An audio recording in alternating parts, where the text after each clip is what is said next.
কথায় বলে, পাপ তার বাপকেও ছাড়ে না।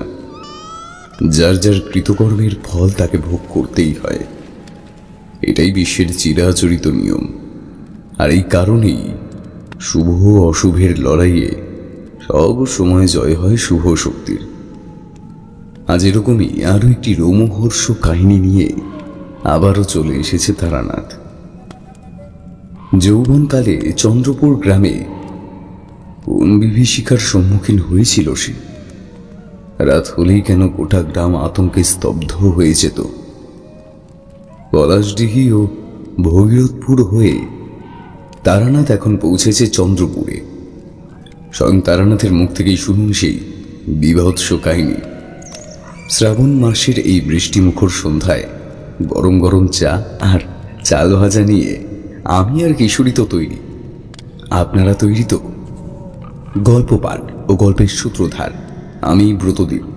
তারানাথ তান্ত্রিকের চরিত্রে পার্থ ও অন্যান্য চরিত্রে শাগ্নিক, রিমঝিম, বর্ণিশা, মেঘনা, সায়ন, ইন্দ্রনীল, আকাশ ও শিউলি। শুরু হচ্ছে আজকের বিশেষ গল্প। লেখক সুরজিৎ ঘোষের কলমে তারানাথ তান্ত্রিক ফ্যান ফিকশন। তারানাথ তান্ত্রিকের কাহিনী চন্দ্রপুরের নিশাতঙ্ক।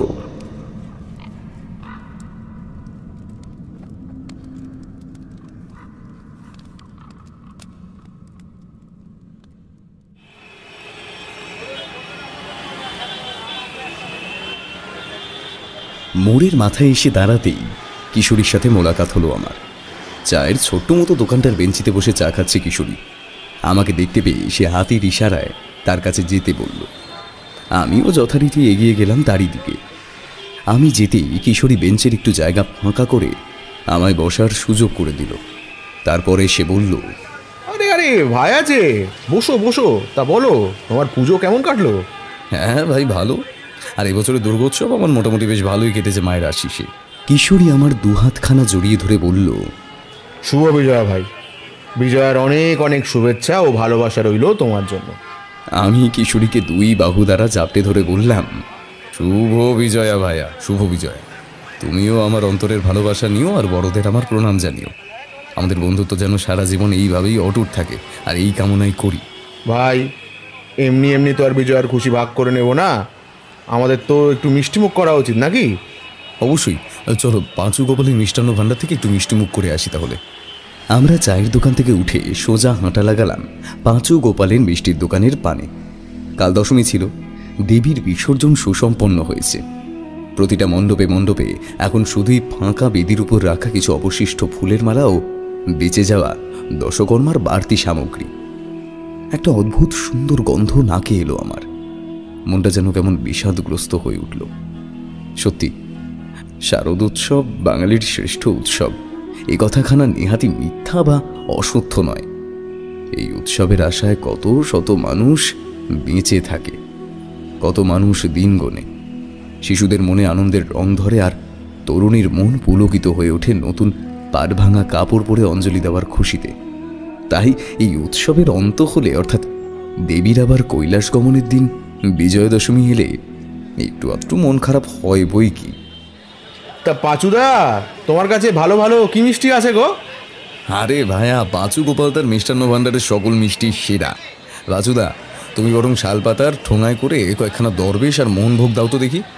মিষ্টি খেতে খেতে কিশোরী বলল, তা ভাই, আজকে এমন ছুটির দিনে তারানাথের গিয়ে গেলে কেমন হয় বলতো? আরে বাস, এই কথাখানা তো তুমি খারাপ বলনি হে কিশোরী।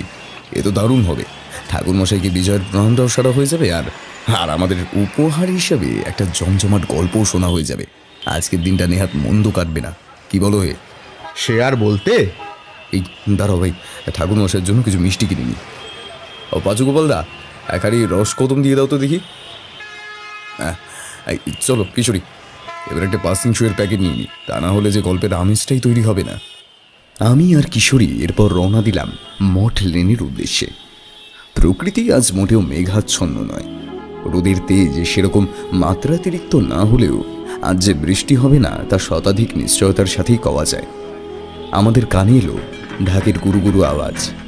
শিউলি ফুলের সুমধুর গন্ধ বাতাসে ভর করে নাসারন্ধ্র হয়ে প্রবেশ করল দেহের অভ্যন্তরে।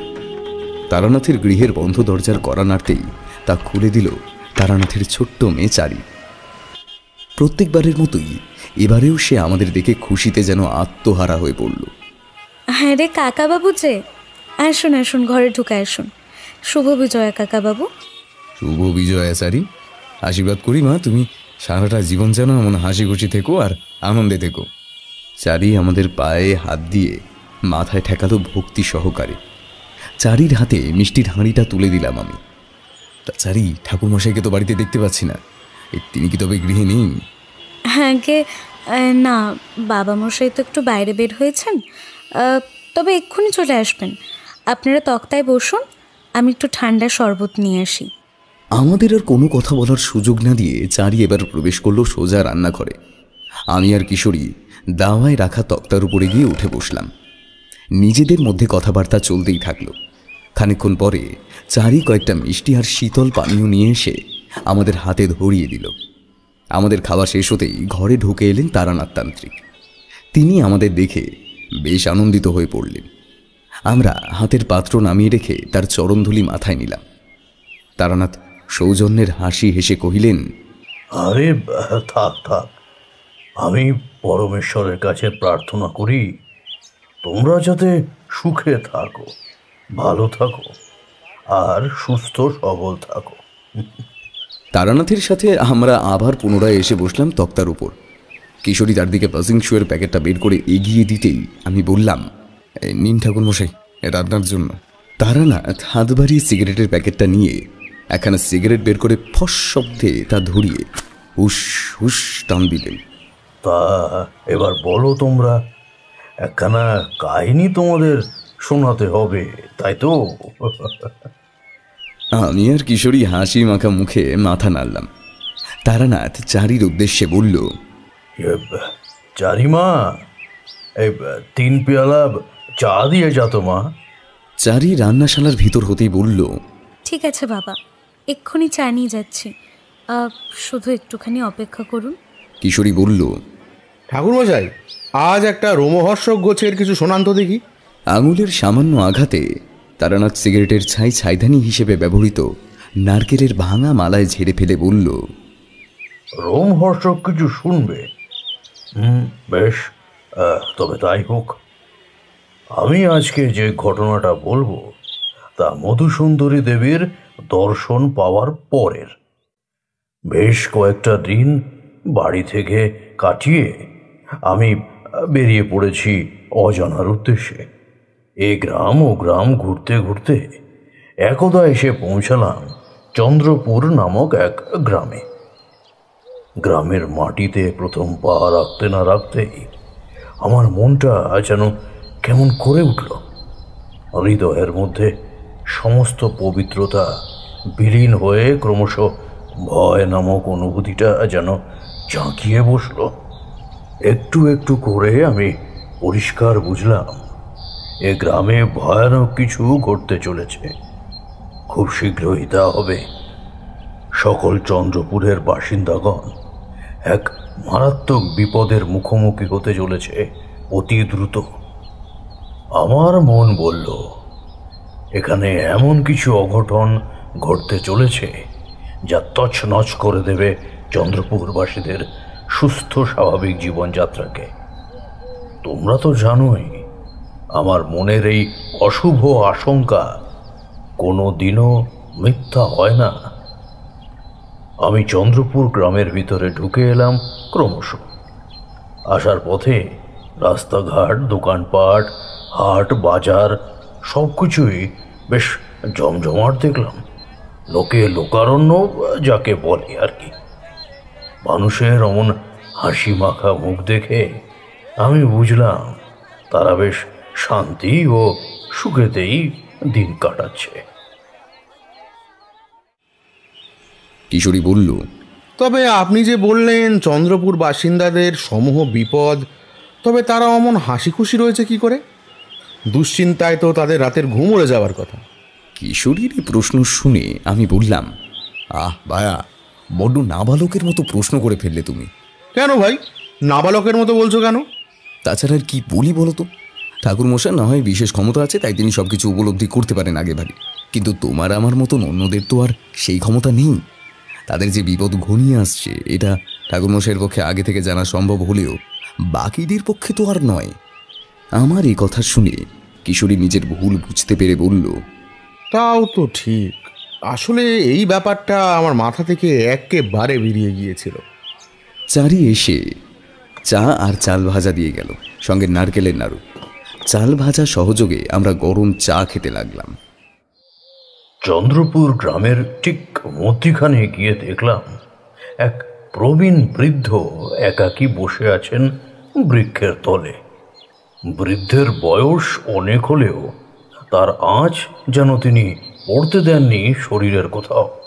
সুঠাম পেশিবহুল চেহারা, ত্বকের উজ্জ্বলতা সত্যি দৃষ্টি আকর্ষণীয়।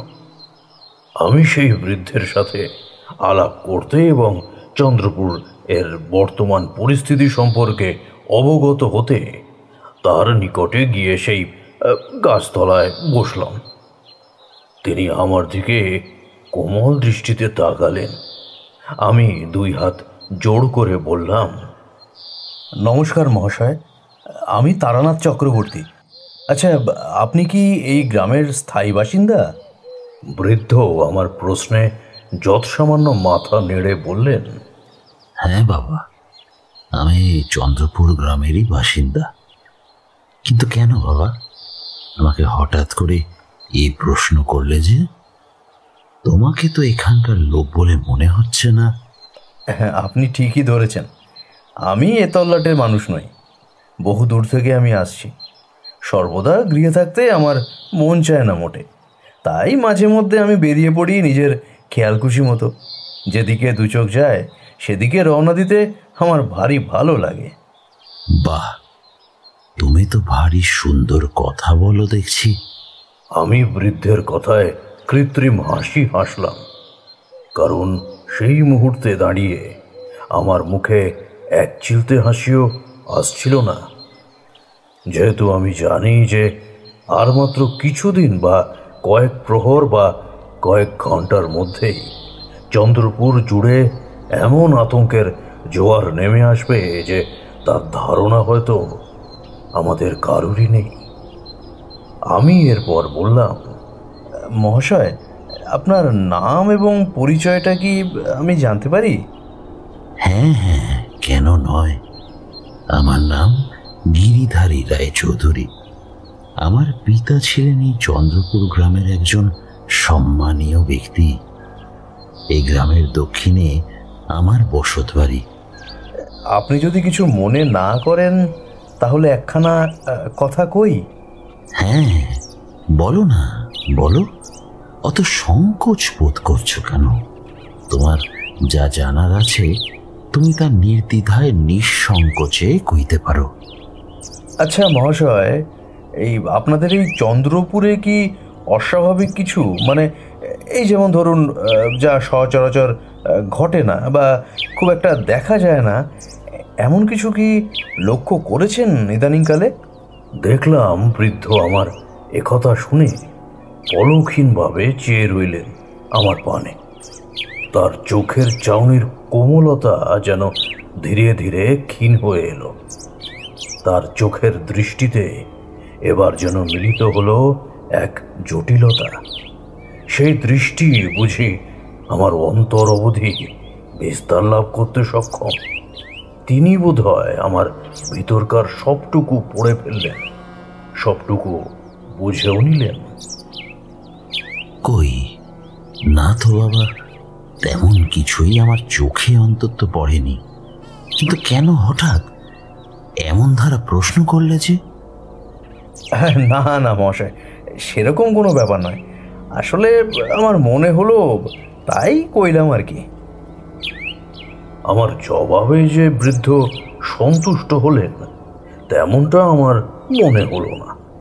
তিনি উপহাসের হাসি হাসলেন, তারপর কঠিন সুরে বললেন, না, সবটা তুমি হয়তো সত্য বললে না। আমার দৃঢ় বিশ্বাস তুমি নিশ্চয়ই এমন কিছু বুঝতে পেরেছ বা উপলব্ধি করেছ যার জন্য এই প্রশ্ন করেছিলে, কি তাই তো বাবা? তাছাড়া তোমাকে তো কোনো তান্ত্রিক বলে মনে হচ্ছে, অন্তত তোমার বেশভূষা অনুযায়ী তো সেই ধারণাই জন্মায়। দুয়ে দুয়ে জার করলে তো এটাই দাঁড়ায় যে তুমি ভবিষ্যতের কিঞ্চিত হলেও আগাম ইঙ্গিত পাও। আমি বৃদ্ধের এমন বিচক্ষণতা দেখে সত্যি হতবাক হয়ে গেলাম। তার এরূপ যুক্তির পর আমার আর কিছু গোপন করার কোনো ভাষা ছিল না। তাই আমি এক প্রকার বাধ্য হয়েই বললাম, ওই একটু আধটু জ্যোতিষ চর্চা করি আমি, আর ওই সামান্য কিছু তন্ত্রজ্ঞান রয়েছে বলতে পারেন। তাই দিয়েই চেষ্টা করি সাধারণ মানুষের উপকারে লাগতে। কোনো বিপদের আগাম আভাস আমি ঠিক পাই, যেমনটা পেয়েছি এই চন্দ্রপুরে পদার্পণ করা মাত্র। খুব দ্রুত এই গ্রামের বুকে নেমে আসতে চলেছে ভয়ানক কোনো বিপর্যয়। আমার এমন ভয়ের কথা শুনেও বৃদ্ধের মধ্যে কিন্তু কোনো পরিবর্তনই এলো না। তিনি সেই আগের মতোই ধীর স্থির হয়ে বসে থাকলেন, যা দেখে আমি ভারী অবাক হলাম। তখন কি আর জানতাম যে কি মারাত্মক ভুলটাই না আমি করলাম। কিশোরী বলল, ভুল? কি ভুল করেছিলেন ঠাকুরমশাই? তারানাথ বলল, আমি বলবো না তা, তোমরা নিজেরাই বুঝতে পারবে এ কাহিনীর পরিশেষে। শোনো মন দিয়ে।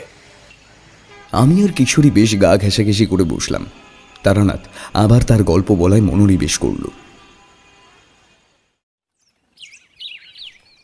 গিরিধারী রায়চৌধুরীর কাছ থেকে আমি বিদায় নিলাম। চন্দ্রপুরের আরো ভিতরে প্রবেশ করলাম আমি। এবার আমার সাথে সাক্ষাৎ হলো এক মধ্যবয়স্ক পুরুষের। আমি তাকে খুঁটিয়ে দেখতে লাগলাম। সে আমাকে দেখে ইতস্তত ভাব কাটিয়ে বলল, আপনাকে তো ঠিক চিনতে পারলাম না বাবা, এ গায়ে নতুন এসেছেন বুঝি? আমি ঈষৎ হেসে বললাম, তুমি ঠিকই ধরেছ, আমি আজই চন্দ্রপুরে এসেছি। আসলে আমাকে তুমি এক ভবঘুরে বলতে পারো। আজ এখানে তো কাল ওখানে ঘুরে ঘুরে বেড়াই আমি। আপনার নামটা কি জানতে পারি? আমার নাম তারানাথ চক্রবর্তী। আমার নাম শুনে তার চোখে মুখে যেন বিদ্যুৎ খেলে গেল। সে দুহাত জোড় করে বলল, তারানাথ চক্রবর্তী? মানে সেই স্বনামধন্য জনমুখে প্রচারিত তারানাথ তান্ত্রিক? আমি তার কথায় শুধু সূক্ষ্ম হাসি হেসে উপর নিচ মাথা নাড়ালাম।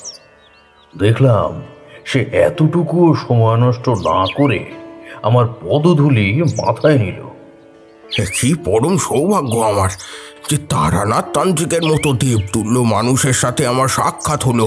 হে চন্দ্রপুরের মাটি আজ ধন্য, ধন্য হলো এ চন্দ্রপুরের মাটি। থাক থাক, তা তোমার নাম কি হে? আগে সুকোমল, সুকোমল নন্দী। তা বাবা, আমার একটা আবদার আছে, আপনাকে তা রাখতেই হবে, না করলে আমি শুনবো না। আবদার? তা কি আবদার শুনি? বাবা, আপনার সাথে আমার একবার যখন দেখা হয়েছে তখন কয়েকটি দিন এ গরিবের গৃহে আপনাকে থাকতেই হবে।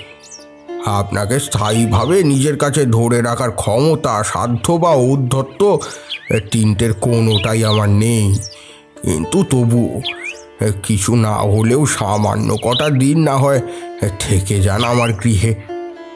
আমি মনে মনে ভাবলাম, চন্দ্রপুরের মানুষদের বিপদের হাত থেকে রক্ষা করতে হলে আমাকে এখানেই থাকতে হবে।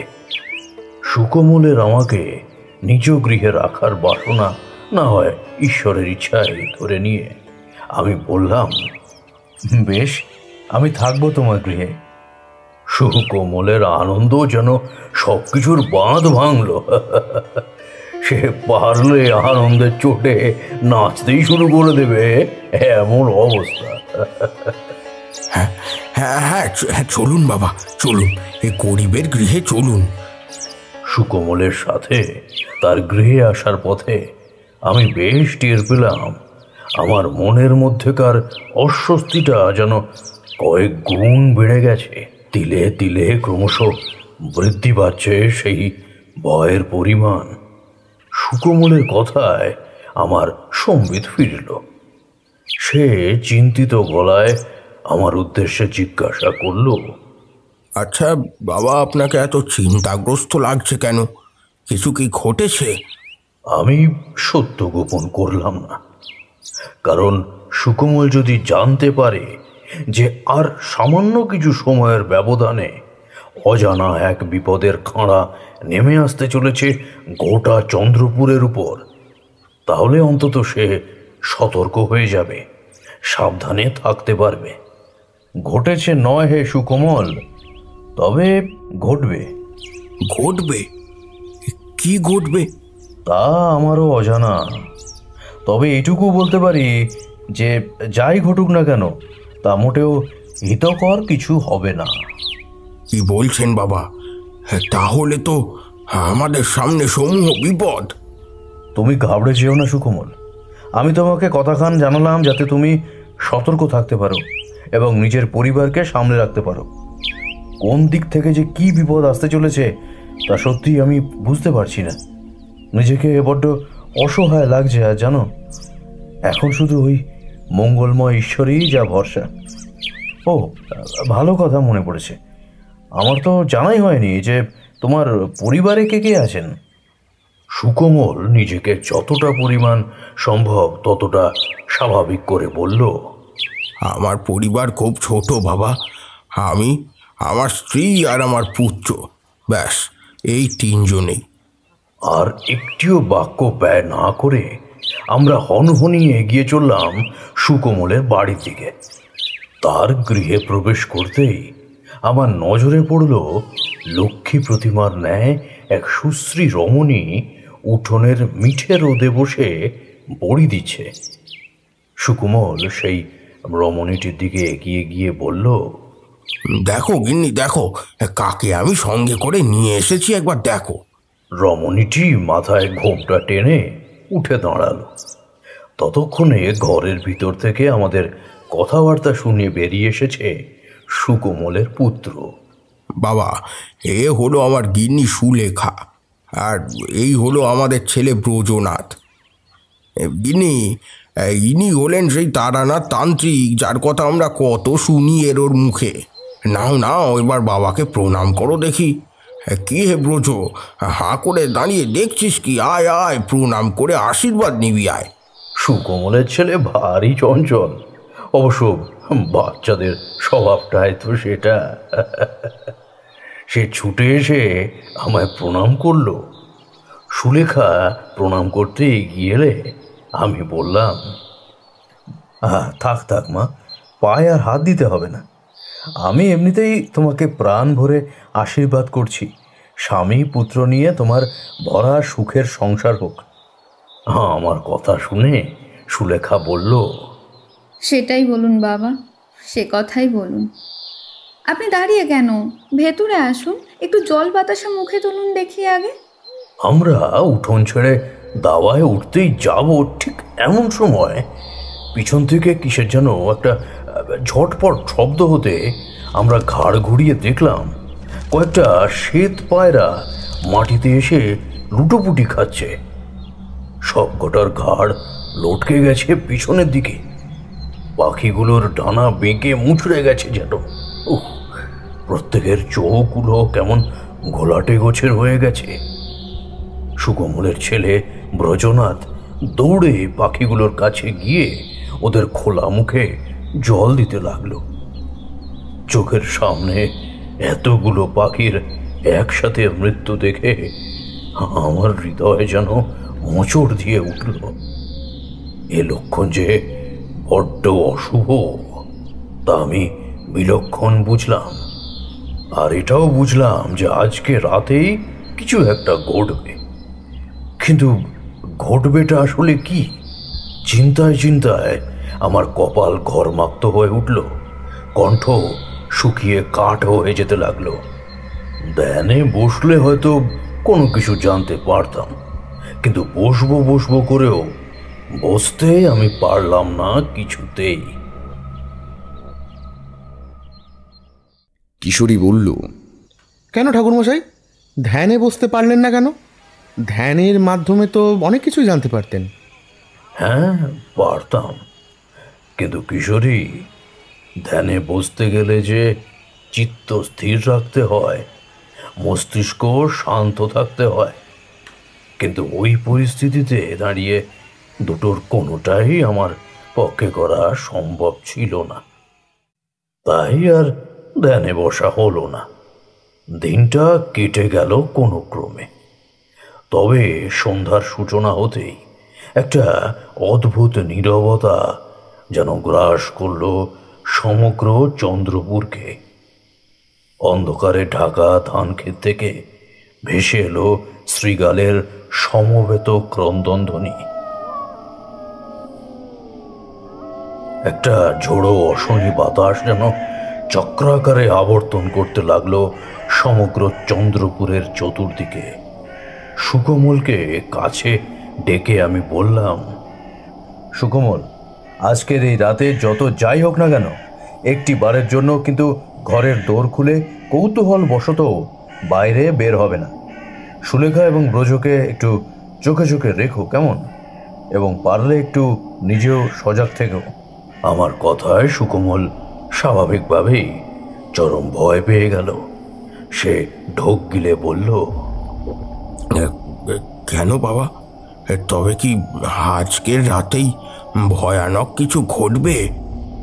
সেরকমটাই তো আমার অন্তর বলছে, আর আমি জানি আমার অন্তর কখনো ভুল কিছুর ইঙ্গিত আমাকে দেয় না।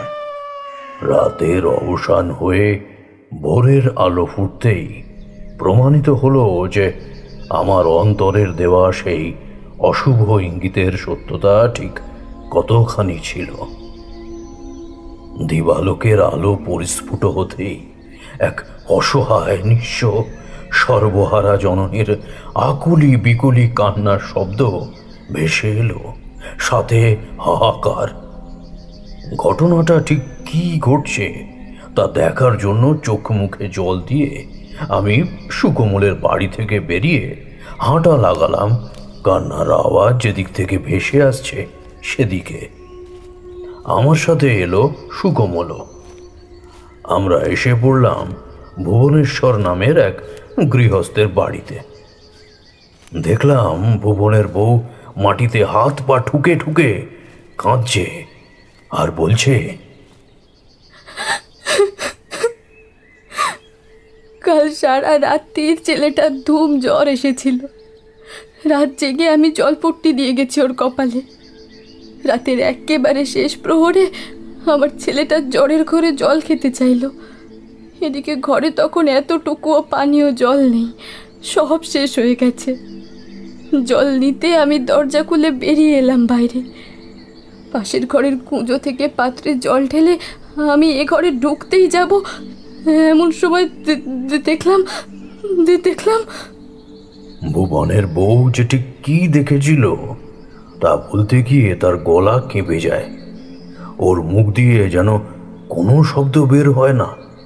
সে কি দেখেছিল তা জানতে ব্যাকুল হয়ে পড়ল উপস্থিত সকলে। পাশ থেকে অপর আরেকটি বউ তাকে নাড়া দিয়ে বলল, কি দেখলে গা দিদি তুমি? দেখলাম ঘোর কালো কি যেন একটা আমার কোলের বাচ্চাকে তুলে নিয়ে দৌড়ে বেরিয়ে গেল। আমি এই দৃশ্য দেখে এতটাই চমকে গিয়েছিলাম যে আমার মুখ দিয়ে একটাও কথা বের হলো না। হাত পাও যেন বিকল হয়ে গেল।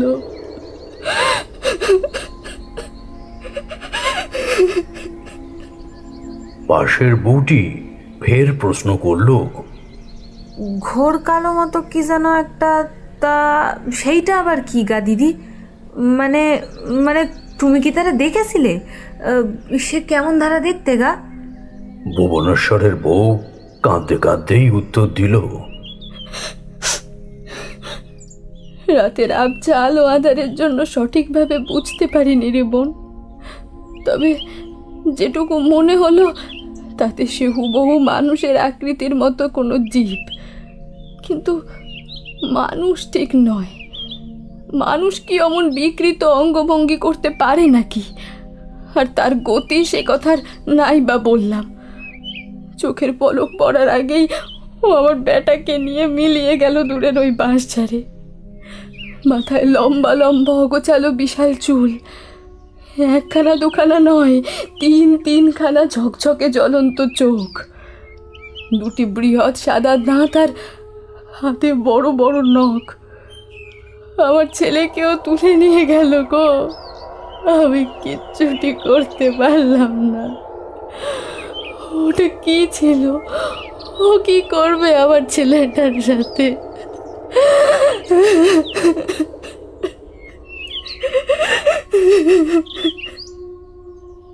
ভুবনের বউয়ের এই বর্ণনা শুনে আমার হাড় হিম হয়ে গেল।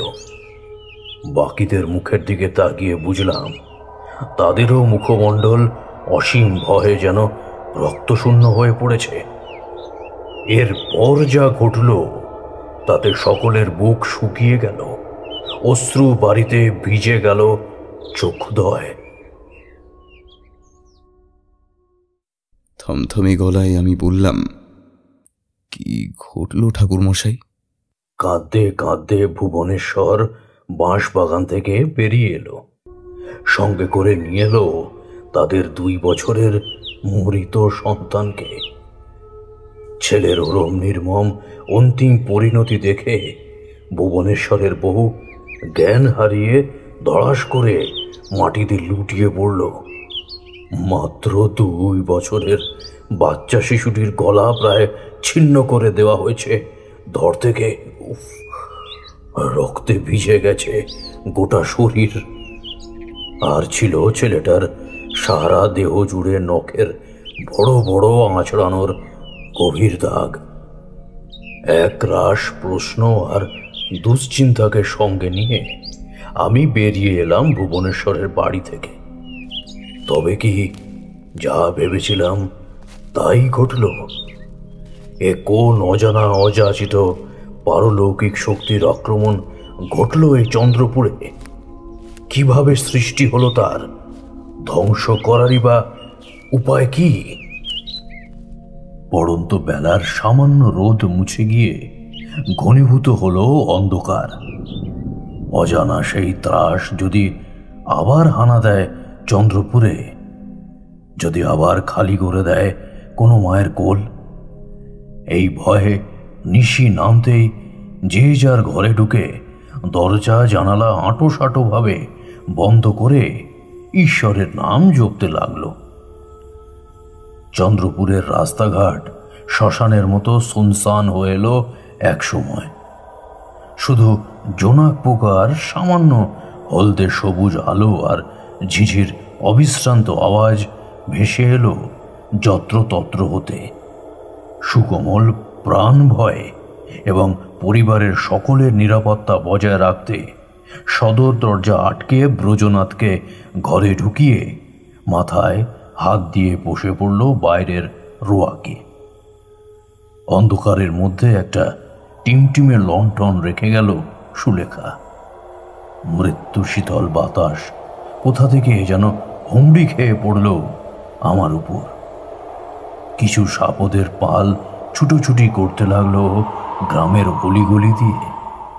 এর মধ্যে এক পশলা বৃষ্টিও হয়ে গেল।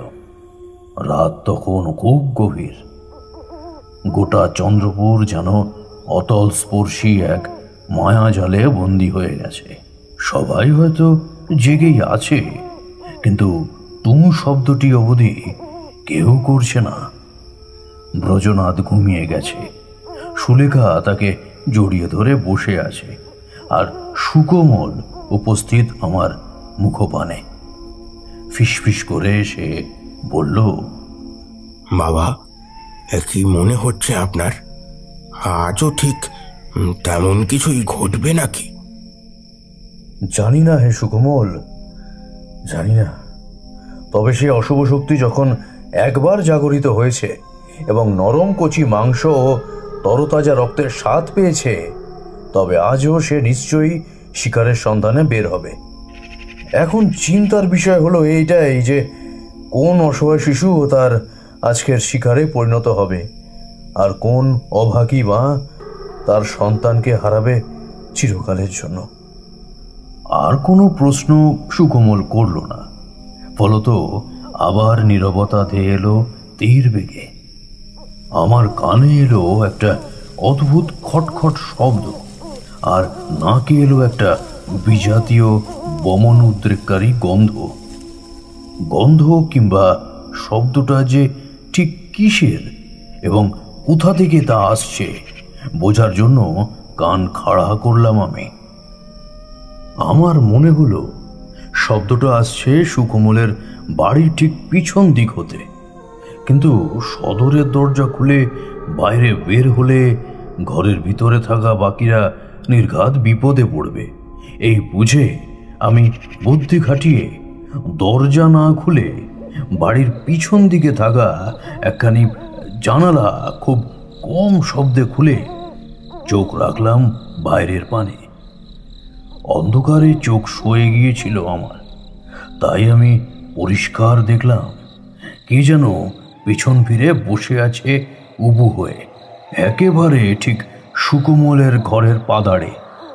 কালো কুচকুচে একটা নগ্ন প্রায় নারী শরীর, তবে সে শরীর মোটেও রক্ত মাংসে গড়া নয়।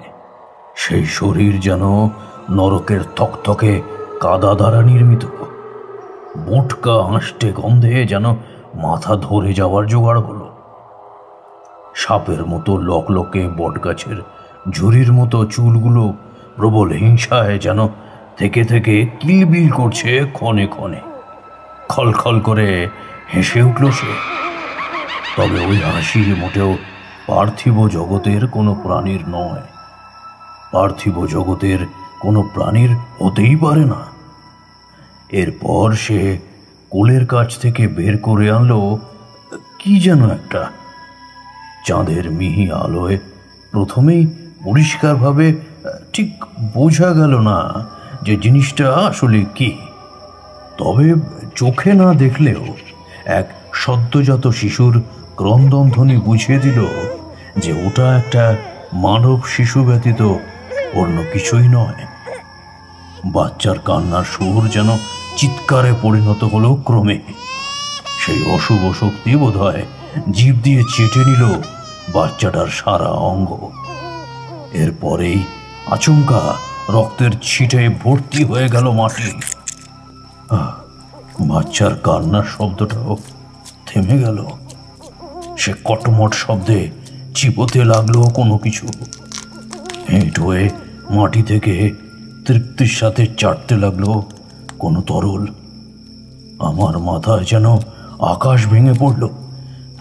এ কি করলাম আমি? অশুভ শক্তিটাকে দেখতে এবং তাকে চেনার চেষ্টা করতে গিয়ে আমি এতটাই মশগুল হয়ে পড়েছিলাম যে বাচ্চাটিকে বাঁচানোর সামান্যতম চেষ্টাও আমি করিনি। ওহ ঈশ্বর! অবশ্য ঘটনাটা এতটাই দ্রুত ঘটেছিল যে আমি সে সুযোগও পাইনি। বাচ্চা শরীরটাকে কুড়িয়ে কুড়িয়ে খেতে লাগলো সেই অশুভ শক্তি। এমন বিভৎসতা সহ্য করতে না পেরে তীব্র চিৎকার করে বসল সুকোমল। কখন আমার পাশে এসে দাঁড়িয়েছিল এবং খোলা জানালা দিয়ে পর্যবেক্ষণ করছিল সব কিছু। সত্যি কথা বলতে তা আমি নিজেও টের পাইনি। কিশোরী বলল, সুকোমল চিৎকার করে বসলো? তা ওর চিৎকার কি সেই অশরীরীর কানে পৌঁছলো? তা আবার পৌঁছায়নি হে কিশোরী? নিশ্চয়ই পৌঁছেছিল, আর পৌঁছেছিল বলেই তো ওই অশুভ শক্তি ঘুরে তাকালো আমাদের দিকে। তার ভয়ার্ত সে রূপ নিজের চোখে প্রত্যক্ষ করলাম আমরা দুজনেই। সুকোমল সঙ্গে সঙ্গে জ্ঞান হারিয়ে লুটিয়ে পড়ল মাটিতে। আমার পাও যেন টলে উঠল। ঠাকুরমশাই তাকে দেখতে কেমন ছিল? ভুবনেশ্বরের বউ ঠিক যেমনটা বর্ণনা করেছিল, অবিকল তেমনটাই। কালচে তার চামড়া, অক্ষি কোটরে দুটো বৃহৎ চোখ, আর মধ্য কপালে অপেক্ষাকৃত ক্ষুদ্র আরেকটি চোখ আছে। সর্বমোট 3টে চোখের অধিকারিণী সে। 3 চোখ থেকে যেন আগুনের উত্তপ্ত শিখা নির্গত হচ্ছে। মুখগহ্বর থেকে বেরিয়ে এসেছে একটা লকলকে বৃহৎ জিহ্বা, এবং জিহ্বার সামনের বেশ কিছুটা অংশ খুব সম্ভবত 2টি বা 3টি ভাগে বিভক্ত। হাতে বিশাল বিশাল রক্তমাখা নখ। আমাকে দেখে সেই অশুভ শক্তি কদর্য হাসি হাসল, তারপর দৌড়ে রাতের অন্ধকারে মিলিয়ে গেল কোথায় যেন। ঘরের ওই 4 দেওয়ালের ভিতরকার নিরাপদ আশ্রয়ে থাকা আমার পক্ষে আর সম্ভব হলো না। আমি সিদ্ধান্ত নিলাম, এরপর আমাকে বাইরে বের হতেই হবে, না হলে সর্বনাশ ঘটে যাবে। একাধিক শিশু আজকের রাতে মারা পড়বে তার হাতে। আমি সুলেখাকে ডেকে বললাম, তোমার স্বামী ওই অশুভ শক্তিকে নিজের চোখে দেখে অজ্ঞান হয়ে গেছে। তুমি ভালো করে ওর চোখে মুখে একটু জলের ছিটা দাও তো, তাহলেই সুকোমলের জ্ঞান ফিরবে। তুমি কোনো চিন্তা করো না। আমি এবার বাড়ির বাইরে বের হব। চন্দ্রপুরের হালচাল আমার জানতেই হবে, আর ওই মহা অশুভ শক্তিকে যে করেই হোক আটকাতেই হবে, না হলে ও সব কিছু শেষ করে দেবে। শোনো, আমি বের হলেই তুমি সদর দরজাটা বন্ধ করে দিও, কেমন? বেশ ভালোভাবে বন্ধ করবে। আর মনে রেখো, আমি কিন্তু এই ভিটেতে থাকছি না, তাই তোমাদের রক্ষা করার কেউ নেই। অতএব যা কিছু ঘটুক না কেন, এমনকি যদি ধরিত্রী ওলট পালটও হয়ে যায়, তবুও কিন্তু ঘুণাক্ষরেও দরজা খোলার দুঃসাহস দেখাবে না। মনে থাকবে তো? এটা আমার আদেশ। দরজা জানলা বন্ধ করে এক মনে ঈশ্বরকে স্মরণ করে যেও, কেমন? তাহলে আর কোনো ভয় নেই। মনকে শান্ত রেখো এবং যতটা পরিমাণ সম্ভব সর্বত্র আলোকিত করে দিও। পবিত্র অগ্নির ধারে কাছে ঘেঁষতে পারবে না কোনো অশুভ শক্তি। যা বললাম মনে থাকে যেন। আমি আসি। সুকোমলের বউ সুলেখা প্রায় কাঁদো কাঁদো সুরে বলল, আপনি এমন রাত বেড়েতে বের হবেন বাবা? আহা, আমাকে নিয়ে তুমি অযথা চিন্তা করো না তো। আমার কিচ্ছুটি হবে না। আমি গাত্রবন্ধন করে নেবক্ষণ। কাল ভৈরব এবং দেবী আমার সাথে আছেন, তারাই আমার রক্ষা করবেন। আমি বের হলাম, তুমি সুকোমলের জ্ঞান ফেরাও, কেমন? আর যা বললাম সেভাবেই থাকবে। ঠিক আছে বাবা, আপনি যেমনটা বললেন ঠিক তেমনটাই হবে। আমি সদরের কপাট খুলে বেরিয়ে এলাম বাইরে। সুলেখা দরজা বন্ধ করে দিল। সেই গন্ধটা আমার নাকে ঝাপটা মারল দ্বিতীয়বার। দেবী এবং কাল ভৈরবকে মনে মনে স্মরণ করে আমি এগিয়ে চললাম। প্রতিক্ষণে আমার মনে হলো, এই বুঝি কোনো বাচ্চাকে হত্যা করতে উদ্যত হবে সেই অশুভ শক্তি। কিন্তু আমাকে নিষ্পাপ সেই শিশুদের রক্ষা করতেই হবে। দিক বিদিক এতটাই চুপচাপ যে আমার পদধ্বনি যেন আমি নিজেই শুনতে পাচ্ছিলাম। মানুষ জাতি তো দূরের কথা, রাত চড়া নৈশ পাখির দলও যেন মুখ ঢেকেছে সেই অশরীরীর হাত থেকে রক্ষা পেতে। অনেকক্ষণ যাবৎ চন্দ্রপুরের এদিক ওদিক ঘোরাঘুরি করেও তার দেখা আমি পেলাম না। আমার মনে প্রশ্নের উদয় হলো, কি হলো তবে? কোথায় গেল সেই অশুভ শক্তি? নাকি আজ রাতে আর কোনো শিকার করবে না ও? ব্যাপারটা ঠিক কি? জানো তো, আমার না খুব ভয় লাগছিল তোমার জ্ঞান ফিরতে এত দেরি হচ্ছে দেখে। গিন্নি, মাথাটা খুব ধরে গেছে গো। ওই ওই অশরীরীকে দেখে আর নিজেকে সামলাতে পারিনি। তা হ্যাঁ গো, বাবা কোথায়? তিনি সেই অশরীরীকে রুখতে বাড়ির বাইরে বের হয়েছেন। ও মা, সে কি কথা? সুকোমল ও সুলেখার কথোপকথনের ব্যাঘাত ঘটল দরজার বাইরে উৎপন্ন একটা শব্দে সুলেখার চোখ মুখে যেন বিদ্যুৎ খেলে গেল। সুকোমল ধুলো ঝেড়ে ঝটপট উঠে দাঁড়িয়ে বলল, ইনি তবে কি বাবা ফিরে এলেন? আচ্ছা, কোনো বিপদ আপদ ঘটেনি তো আবার? কে এসেছে তা আমি জানি না, তবে বাবা কিন্তু আমাকে পই পই করে বারণ করেছেন যাতে দোর না খোলা হয় ভোরের পূর্বে। কি বলছো গিন্নি? তুমি কি পাগল হয়ে গেছো? বাবা বা অন্য কেউ যদি বিপদে পড়ে আশ্রয় চায় আমার গৃহে, তাহলে তাকে আশ্রয় দেব না? তবে সে যে মারা পড়বে ওই শয়তানির হাতে, এতে মহাপাতক হব আমরা। আমাদের যে নরকেও ঠাঁই হবে না গো। যা ঘটার ঘটুক, দরজা আমি খুলবই। আমার মনে হচ্ছে কোনো অসহায় নিরীহ ব্যক্তি নিরাপদ স্থানের জন্য সহায়তা চাইছে আমাদের কাছে। তবে কি তুমি দরজা খুলবেই বলে ঠিক করেছো? অবশ্যই। চলো, আর দেরি করা উচিত হবে না মোটে।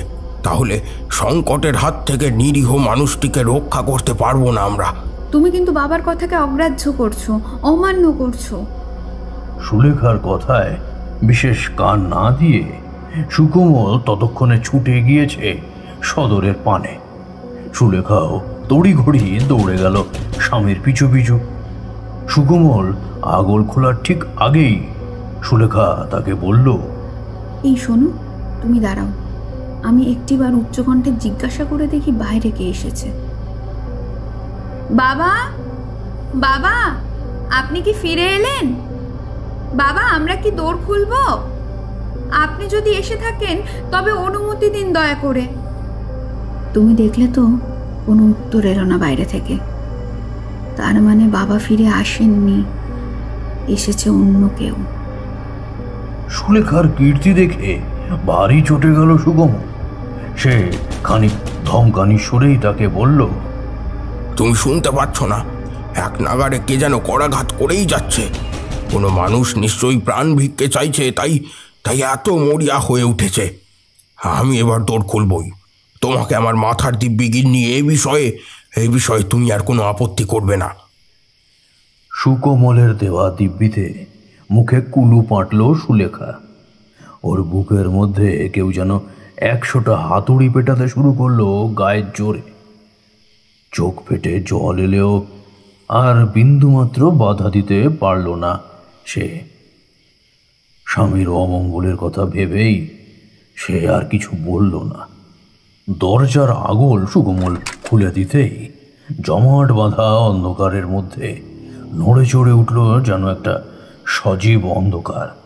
খলখল করে কর্ণ বিদারক সাংঘাতিক হাসি কেউ যেন হাসল। সুকোমল জানে এই হাসি কার। সে যে মহা ভুল করে ফেলেছে সুলেখার কথা না শুনে, তারানাথ তান্ত্রিকের নিষেধ না মেনে। তা বুঝতে বিলম্ব হলো না ওর। দরজাটা সে বন্ধ করতেই যাচ্ছিল, কিন্তু তার আগেই হুড়মুড়িয়ে ভিতরে ঢুকে এলো ভয়ঙ্করী সেই অশুভ শক্তি। সুলেখা কোনো ক্রমে নিজেকে সামলে স্বামীর হাত ধরে সজোরে টান দিয়ে প্রাণ ভয়ে দৌড়ে উঠে এলো দাওয়ায়। ক্রমশ বিশ্রী ভঙ্গিমায় একে বেঁকে সরীসৃপের মতো ভেতরে ঢুকে এলো সেই মূর্তিমান বিভীষিকা। হায় হায় হায় হায়, এ কি সর্বনাশ করলে গো তুমি! ওই অশরীরী যে ঘরে ঢুকে পড়লো। তোমায় বারবার বারণ করা সত্ত্বেও তুমি আমার কোনো কথাই কান দিলে না। এবার কি হবে? সাংঘাতিক চিৎকার করে উঠল সেই অশুভ শক্তি। কারণ নতুন শিকারের গন্ধ সে পেয়ে গেছে, তাই আনন্দে আত্মহারা হয়ে পড়েছে যেন। এরপর যা ঘটল তা দেখে সুলেখার দরদরিয়ে ঘাম দিল। ওর বোধ বুদ্ধি সব যেন লোপ পেল ধীরে ধীরে। কলঘর থেকে ব্রজনাথ বের হতেই মুখোমুখি হলো সেই অশরীরীর সাথে। অশরীরীর রূপ দেখে ঠক ঠক করে কাঁপতে লাগলো ছেলেটা। আর কিছুক্ষণ যেতেই সে কেঁদে ফেলল। সুলেখা বুক চাপড়ে আকুলি বিকুলি করে বলল, এ কি ব্রজ, তুই কখন গিয়েছিলিস কল ঘরে? ও গো, ছেলেটার কি হবে গো? তুমি তুমি তুমি কিছু একটা করো, না হলে আমার ছেলেটারে যে শেষ করে দেবে ওই শয়তানি। অশরীরীর জীব লক লক করে উঠল ব্রজনাথকে দেখে।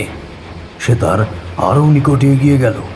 ব্রজনাথ আর অশরীরীর মধ্যে যখন দূরত্ব প্রায় মাত্র হাত কয়েক, ঠিক তখনই বাইরে থেকে সাদাটে বিদ্যুতের মতো কিছু একটা ছিটকে এসে সবেগে আছড়ে পড়ল তার গায়ে। যন্ত্রণায় কোকিয়ে উঠল অশরীরী। ব্রজনাথের দিক থেকে দৃষ্টি সরিয়ে সে পিছন পানে তাকালো। খোলা দরজা দিয়ে প্রবেশ করলাম আমি, অর্থাৎ তারানাথ তান্ত্রিক। এই সুযোগটায় কাজে লাগালো সুলেখা। দৌড়ে গিয়ে ছেলেকে কোলে তুলে সে দুয়ারে উঠে পড়ল। চিৎকার করে অশরীরী তেড়ে এলো আমার দিকে। মাটি থেকে কিছুটা ধুলো তুলে এক গুপ্ত মন্ত্র পড়ে আমি তা ছুঁড়ে দিলাম সেই অশরীরীর পানে। আমার করা মক্ষম আঘাত সইতে না পেরে সে রক্তচক্ষুতে গর্জে উঠে পলায়ন করলো ওই স্থান ছেড়ে। পরিস্থিতি নিয়ন্ত্রণে এসেছে দেখে আমি দাওয়ায় উঠে এলাম। আমার মাথায় তখন আগুন জ্বলছে, ক্রোধের আগুন। আমি মেজাজের সাথে কইলাম, আমি এই ঘরের ফটক অবধি মন্ত্র দ্বারা সুরক্ষিত করে দিয়ে গিয়েছিলাম, তাই বারংবার তোমাকে মানা করেছিলাম দ্বার না খুলতে, কিন্তু তুমি আমার সে কথা শুনলে না। সুলেখা কিছু বলতেই যাচ্ছিল, কিন্তু ওকে চুপ করিয়ে সুকোমল হাত জোড় করে বলল, ওর কোনো দোষ নেই বাবা। এ অপরাধ সম্পূর্ণ আমার। আমি দরজা খুলেছিলাম আপনার নিষেধাজ্ঞা অমান্য করে। আমি ভেবেছিলাম হয়তো কোনো নিরীহ মানুষ সাহায্য চাইছে আমাদের কাছ থেকে, তাই এমন বোকামি করে ফেলেছি। পরমেশ্বরের অশেষ কৃপা যে আমি সঠিক সময়ে ফিরে এসেছিলাম, না হলে কি ভয়ানক সর্বনাশী না ঘটে যেত। সেই অশরীরী তোমাদের ভিটের আশেপাশেই লুকিয়েছিল কোথাও, তাই আমি বের হতেই অমন উৎকট গন্ধটা অত তীব্রভাবে পেয়েছিলাম, যা চন্দ্রপুরের অন্য কোথাও আমি পাইনি। বাবা, আপনি আমার ছেলেটাকে আজ সাক্ষাৎ মৃত্যুর হাত থেকে ফিরিয়ে এনেছেন। এ অভাগিনী জননী আপনার কাছে চির ঋণী হয়ে রইল। আজকের রাতে সে আর কোনো শিশুর প্রাণ নিতে পারবে না, কারণ আমার প্রহারে ও যথেষ্ট দুর্বল হয়ে পড়েছে। অতএব যা করার সে আবার করবে আগামীকালে নিশীথে। কালকের নিশি যা সূচনা করবে আরও এক নতুন নিশাতঙ্কের, কিন্তু তার পূর্বেই তাকে বিনাশ করার উপায় আমাকে যেভাবেই হোক বের করতেই হবে। চন্দ্রপুরের আর একটিও শিশুকে ওই অশরীরীর হাতে বলি হতে আমি দেব না। আমি তা শপথ করলাম ঈশ্বরের কাছে। ব্রজনাথকে নিয়ে সুলেখা অন্দরে চলে গেল। তাকে দেখে সত্যিই বড় বিধ্বস্ত লাগলো আমার। সুকোমলকে একাকী পেয়ে আমি তাকে বসতে বলে নিজেও বসলাম তার মুখোমুখি। আচ্ছা সুকোমল, এই অশরীরীটা কোথা থেকে এলো বা কিভাবে এর সৃষ্টি হয়েছে বলে তোমার ধারণা? তুমি কি আমাকে এ ব্যাপারে কিছু বলতে পারো? জানি না বাবা, ওই অশরীরীর উৎপাতের আগে এই গ্রামে কোনো দিন ঘটেনি। আচ্ছা ভালো করে ভেবে বলো তো, চন্দ্রপুরে এই কিছুদিন বা কয়েক মাসের মধ্যে অস্বাভাবিক কি কিছু ঘটেছিল? অস্বাভাবিক কিছু? হ্যাঁ হ্যাঁ হ্যাঁ বাবা, মনে পড়েছে। দিন 15 আগে আমাদের চন্দ্রপুরের কাদম্বিনী নামের একটি মেয়ে আত্মহত্যা করে মারা গিয়েছিল। মেয়েটা রাতের আঁধারে নদীর ধারে নিম গাছে গলায় দড়ি দিয়েছিল। ভোরবেলায় উদ্ধার করা হয় ওর শক্ত হয়ে যাওয়া নিথর প্রাণহীন শরীরটা। কাদম্বিনীকে? আর এই কাদম্বিনী হঠাৎ করে আত্মঘাতী বা হতে গেল কেন?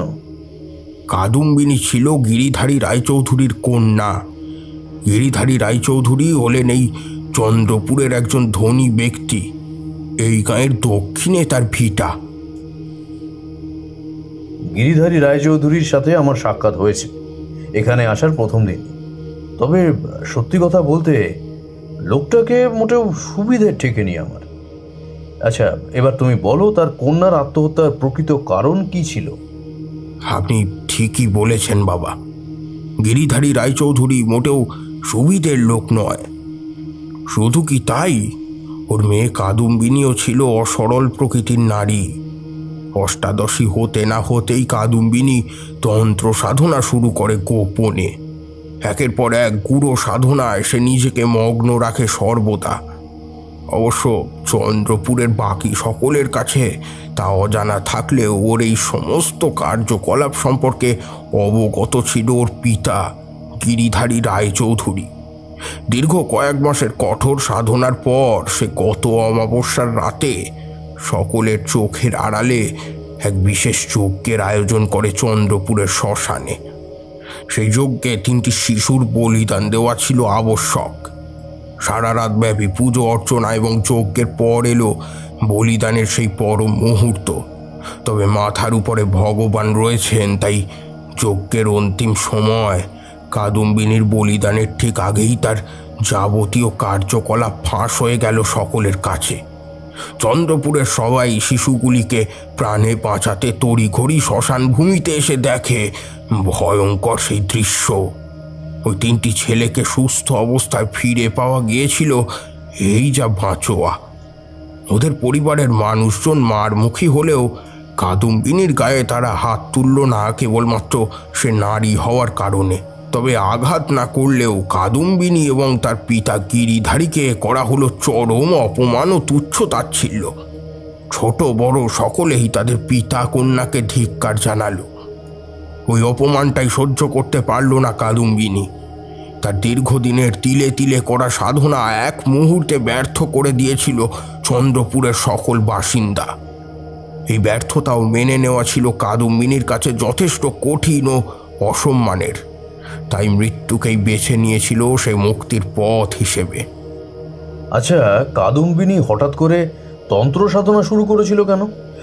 মানে আমি জানতে চাইছি যে তন্ত্রের প্রতি তার আগ্রহ সৃষ্টির কারণ কি ছিল? কাদম্বিনী হঠাৎ করে তন্ত্র সাধনা শুরু করেনি বাবা। তন্ত্রমন্ত্র ছিল তার রক্তগত ব্যাপার। কারণ ওর পিতা গিরিধারী রায়চৌধুরীও ছিল এক মস্ত বড় তান্ত্রিক। তবে ওরা কোনোদিন মানুষের কল্যাণের জন্য সাধনা করত না, করত মানুষের ক্ষতির জন্য, অমঙ্গলের জন্য। পিতা ও কন্যার সাধনা কেবল মানুষের সর্বনাশ ডেকে আনত ঘোর বিপদ। নিজের উচ্চ সাধনায় সফলতার জন্যে 3টি নিরপরাধ শিশুকে বলি দিতেও উদ্যত হয়েছিল কাদম্বিনী, যার থেকে এটাই প্রমাণিত হয় যে ওরা ঠিক কতটা অমানবিক নির্দয় প্রকৃতির মানুষ ছিল। মেয়ে মারা গেলেও গিরিধারীকে এক ঘরে করে দিয়েছে চন্দ্রপুরবাসী। এখন আর কেউ তার সাথে না তো কথা বলে, না তো মেলামেশা করে। সুকোমলের এই কথা শুনে আমি পরিষ্কার বুঝলাম সেদিন কেন গিরিধারী রায়চৌধুরী আমার অন্তরের সমস্ত কথা পড়ে ফেলেছিল। কারণ প্রকৃতপক্ষে সে ছিল এক তান্ত্রিক, আর তান্ত্রিকের ওরকম একটু আদ্র গুণ থাকাটা মোটেও অস্বাভাবিক বা আশ্চর্যজনক কিছু নয়। সুকোমল, রাত্রের অবসান তো প্রায় ঘটতেই চলল। এবার তুমি একটু বিশ্রাম নিয়ে নাও, যাও। না হলে এত ধকল সইতে পারবে না। যাও, গিয়ে বিশ্রাম নাও। আর আপনি বাবা, আপনি বিশ্রাম নেবেন না? সুকোমলের এ প্রশ্নে আমি মৃদু হেসে বললাম, বিশ্রাম? আরে আমার আর বিশ্রাম নেওয়ার উপায় আছে? আমি যে ঈশ্বরের কাছে শপথ করেছি চন্দ্রপুরের আর একটিও বাচ্চাকে শেষ হতে দেব না ওই অশুভ শক্তির হাতে, এবং তাকে ধ্বংস করব আজকে রাতেই। সুকোমল, তোমাকে অসংখ্য ধন্যবাদ জানাই। তোমার এই কথাগুলো আমাকে অনেকটা সহায়তা করেছে। আমি এখন বেশ বুঝতে পারছি এই অশুভ শক্তির জাগরণ ঘটিয়েছে কে। এবার শুধু ওদের ধ্বংস করার একখানি পথ আমায় বের করতে হবে। এ কথা বলেই আমি উঠে পড়লাম। বেরিয়ে এলাম সুকোমলদের বাড়ি থেকে। চন্দ্রপুরের আনাচে কানাচে পথে ঘাটে ভবঘুরের মতো ঘুরতে লাগলাম। বেশ খানিকটা বেলা হতে আমার চোখে পড়ল এক প্রাচীন মন্দির। মন্দিরের সম্মুখে আসতেই একটা খুব সুন্দর পরিচিত সুবাস আমার নাসারন্ধ্র হয়ে প্রবেশ করল দেহের ভিতরে। মন্দিরের বন্ধ দরজা খুলতেই সেই সুবাসের পরিমাণ এক ধাক্কায় বেড়ে গেল 1000 গুণ। ভক্তিতে আমার সারা অঙ্গ যেন কেঁপে উঠল, কারণ মন্দিরের ভিতরে অধিষ্ঠান করছেন এক বৃহৎ মহাকালের মূর্তি। মহাকালের মূর্তিটি খুব সম্ভবত কোষ্ঠী পাথর দ্বারা নির্মিত। গলে রুদ্রাক্ষের মালা ও বিশাল সর্প, ললাট ও কণ্ঠে নীলচে রঙের আভা, কোমরে ব্যাঘ্র চামড়া ও লাল শালু বাঁধা। তার এক হস্ত ডমরু এবং অপর হস্তে ত্রিশূল। সেই ত্রিশূল ছিল ভারী চমৎকার দেখতে। ত্রিশূলের শানিত সুচালো ফলাগুলো সামান্য আলোতেও কেমন চকচক করছিল। মনে হচ্ছিল যেন কোনো ঐশ্বরিক তেজ রশ্মি বিক্ষিপ্ত হচ্ছে।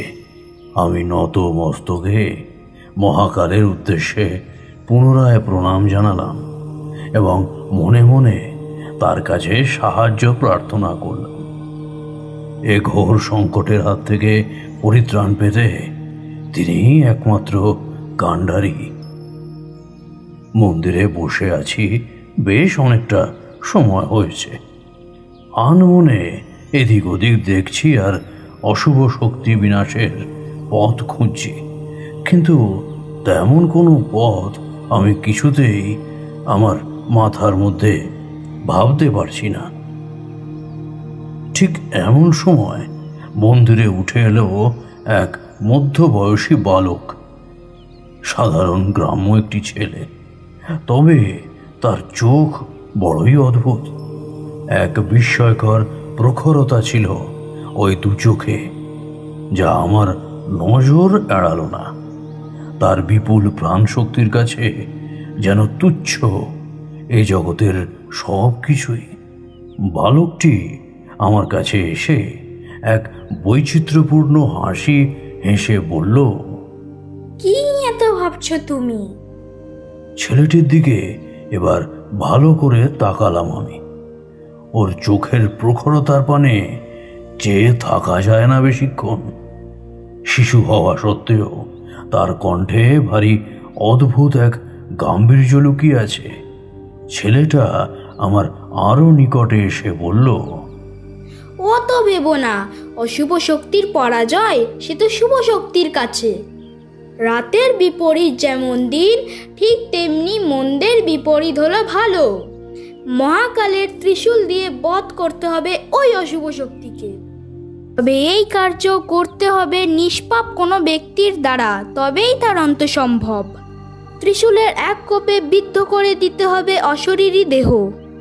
মহাকালের মহাপবিত্র ত্রিশূল ওর দেহে প্রবেশ করা মাত্রই অগ্নিসংযোগ ঘটে মহাবিস্ফোরণ হবে। চন্দ্রপুরের নিশাতঙ্কের অবসান ঘটবে আজীবনের মতো। নাও, সব কিছুই বলে দিয়েছি, আর কিচ্ছুটি কইব না। এরপর যা করার তা তোমাকেই করতে হবে। ছেলেটি ঠিক যেমন করে এসেছিল আবার ঠিক তেমনভাবেই সিঁড়ি বেয়ে নিচে নেমে গেল। যাওয়ার সময় পেছন ফিরে সে আমার মুখপানে তাকালো। এক অদ্ভুত দীপ্তিময় হাসি যেন তার দুই অধর ওষ্ঠে লেগেছিল। আমার দেহ রোমাঞ্চিত হয়ে উঠল। নিজের চোখে আমি যা দেখলাম তাতে যেন মোহগ্রস্তের মতো নেশাচ্ছন্ন হয়ে পড়লাম। তবে সেই নেশা ছিল ভক্তির, সেই নেশা ছিল শ্রদ্ধার এবং ভালোবাসার। গুল্মের ঝোপ ভেদ করে বেশ কয়েকটা বড় বড় দাঁতাল শূকর বেরিয়ে এসে তার সঙ্গ নিল এবং বালকটিও একটি সরু হাড়ের পাঁজন বাড়ি বের করে মুখে হুটহাট শব্দ করতে করতে এগিয়ে গেল সম্মুখভাগে। আমার মনে পড়ে গেল অতীতে দেখা সেই কাল ভৈরবের কথা।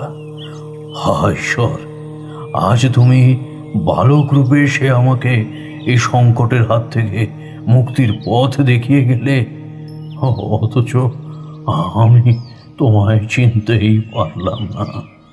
সামনের দিকে তাকাতে দেখলাম অদৃশ্য হয়ে গেছেন তারা প্রত্যেকেই। কাল ভৈরবের কথা মতোই আমি মন্দিরের সেই মহাকালের মূর্তির হাত থেকে খুলে নিলাম সেই ত্রিশূলখানি। মন্দিরের দোরে আগুল তুলে ফিরে এলাম সুকোমলের গৃহে। অপেক্ষা করতে লাগলাম রাত্রি নাম্বার। সুকোমল, আজকের রাত্রি একটা বিশেষ রাত্রি হতে চলেছে। আজ রাতেই সমূলে নির্মূল হবে চন্দ্রপুরের নিশাতঙ্ক সৃষ্টিকারিণী সেই অশুভ শক্তি। আর সেই অশুভ শক্তিকে শেষ করতে হলে আমায় তোমার পুত্রের সাহায্য একান্তই প্রয়োজন হবে। তবে বাবা, ব্রজ তো ওই অশরীরীকে সামনাসামনি দেখেই জ্ঞান হারাবে। তুমি যেমনটা ভাবছো সেরকম কিছুই হবে না। তুমি এক কাজ করো, ব্রজনাথকে একবার আমার কাছে ডাকো। আমি তাকে ভালোভাবে সব বুঝিয়ে দিচ্ছি যে তাকে ঠিক কি কি করতে হবে। আচ্ছা বাবা, আমি নিজে গিয়ে ব্রজনাথকে নিয়ে আসছি, আপনি একটু অপেক্ষা করুন। ব্রজনাথকে নিয়ে এলো সুকোমল। ছোট ছেলেটা গুটি গুটি পায়ে হেঁটে এলো আমার কাছে। মহাকালের ত্রিশূল আমি তার হাতে তুলে দিয়ে বললাম, ব্রজনাথ, এই ত্রিশূলটি তুমি তোমার সঙ্গে রেখো, কেমন? আজ রাতে আমার সঙ্গে একবার বের হতে হবে তোমাকে। কোনো ভয় নেই, তোমার দেহ আমি ভালোভাবেই বন্ধন করে দেব।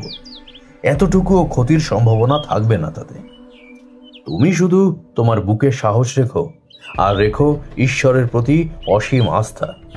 তাহলে দেখবে তুমি এই যুদ্ধে সফল হবে। তোমায় ঠিক কিভাবে করতে হবে আমি তা সন্ধ্যার সময় বলে দেবো, কেমন? আর আমি জানি ব্রজনাথ তা করতে পারবে, নিশ্চয়ই পারবে। চন্দ্রপুরে ঝুপ করে আবারও নেমে এলো আরও একটি রাত।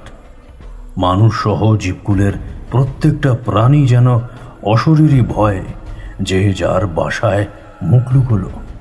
কেবল গাঁয়ের শুনশান জনমানবহীন পথে বের হলাম আমি এবং আমার সাথে ব্রজনাথ। নিঝুম রাত গভীর হলে চাঁদ তখন একটু একটু করে ঢলে পড়ল বাঁশ বাগানের মাথায়। চাঁদনি আলোর উজ্জ্বল ছটায় চকচক করে উঠল বাঁশ গাছের পাতাগুলো। হিমেল হাওয়া পাগলের মতো দৌড়দৌড়ি শুরু করেছে চারিদিকে। হালকা ঝড় উঠল যেন। আলো আধারে ঢাকা ভুবনের মাঝে জ্বলছে নিভছে শুধু কটি জোনাকি পোকার সবুজ আলো। চাঁদের জোছনা যেন গলন্ত মোমের মতো চুইয়ে চুইয়ে নেমে আসছে ক্রমাগত নিচে। আমি টের পেলাম সেই বিশ্রী গন্ধটা। গন্ধ যেদিক থেকে আসছিল সেদিকে এগিয়ে যেতেই দেখলাম শ্বেত আকন্দের চোখ ঠেলে হামাগুড়ি দিয়ে খরমর শব্দে বেরিয়ে আসছে সেই অশুভ শক্তি। আমি তার উদ্দেশ্যে এবার উচ্চ গলায় বললাম, থামো কাদম্বিনী, জীবিতকালেও তুমি চন্দ্রপুরবাসীদের জীবনকে দুর্বিষহ করে তুলেছিলে, আর মৃত্যুর পর তোমার পিতা তোমার মরদেহে নানান তন্ত্রক্রিয়া করে তোমার আত্মাকে ফিরিয়ে এনেছেন পুনরায় এ গ্রামের জনজীবনকে দুর্বিষহ করে তুলতে, এ গ্রামের মানুষদের সর্বনাশ ঘটাতে এবং তোমাদের অন্যায়ের প্রতিবাদ করার প্রতিশোধ নিতে। কিন্তু তা যে আর হওয়ার নয়। তোমার যত রাগ এ গায়ের শিশুদের প্রতি, কারণ ওদের উদ্ধার করা হয়েছিল বলেই তুমি তোমার সাধনায় অসফল হয়েছিলে, তাই তো? মৃত্যুর পর তুমি সেই শিশুদেরই হত্যা করে চলেছ, কিন্তু আর একটিও বাচ্চার প্রাণ তুমি নিতে পারবে না।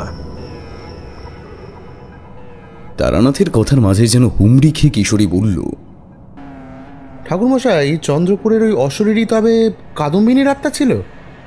তাছাড়া আবার কি?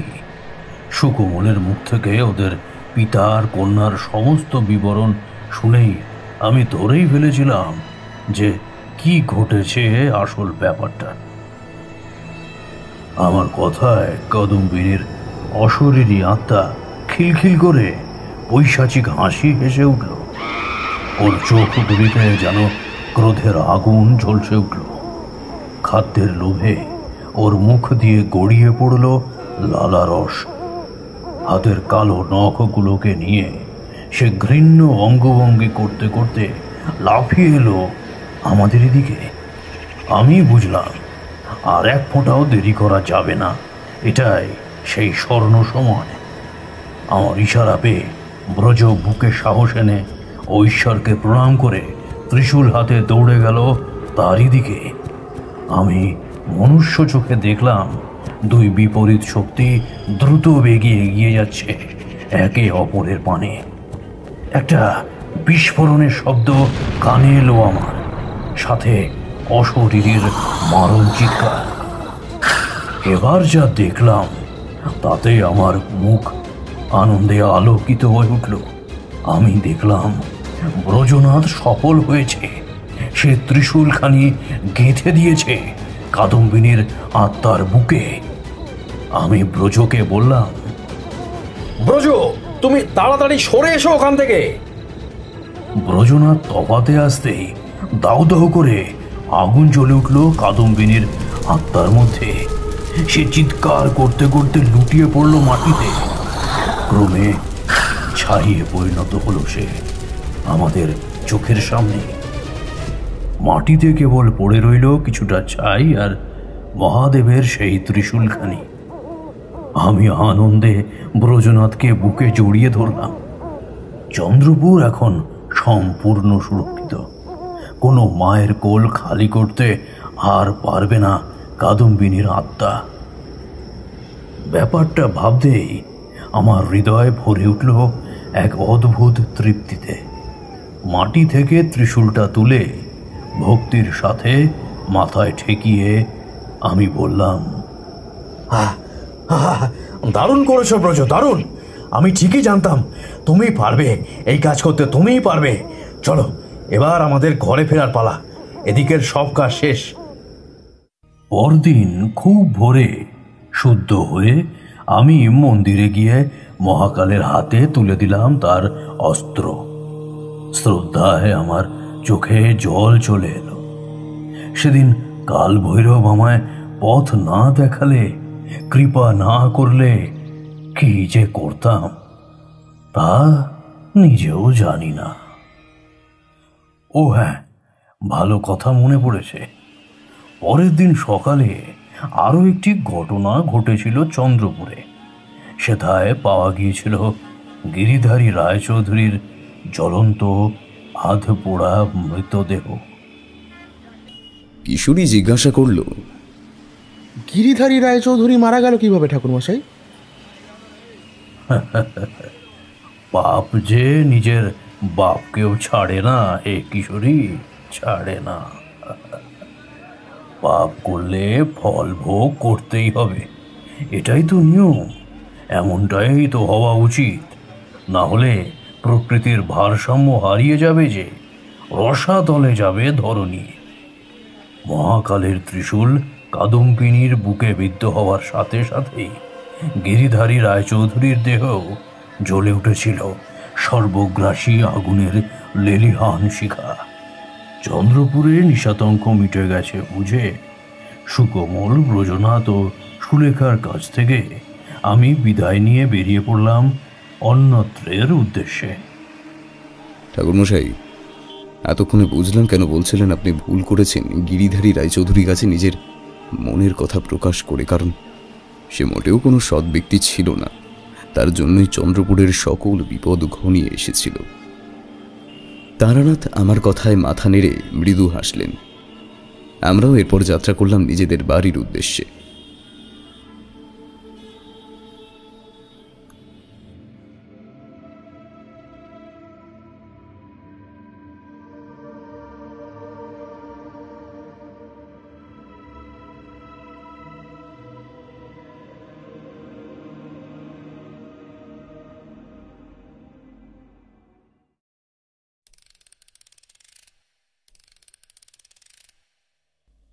শুনছিলেন প্রখ্যাত লেখক সুরজিৎ ঘোষের কলমে তারানাথ তান্ত্রিক ও চন্দ্রপুরের নিশাতঙ্ক।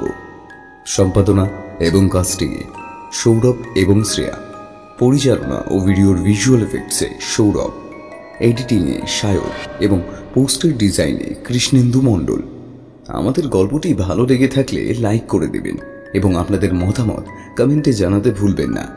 আরও নতুন নতুন গল্প শুনতে চ্যানেলটি সাবস্ক্রাইব করে পাশে থাকা বেল আইকনটি প্রেস করে দেবেন, যাতে নতুন কোনো গল্প এলে তা সরাসরি সবার আগে পৌঁছে যায় আপনার কাছে। শুনতে থাকুন মিডনাইট ফ্যান্টাসি।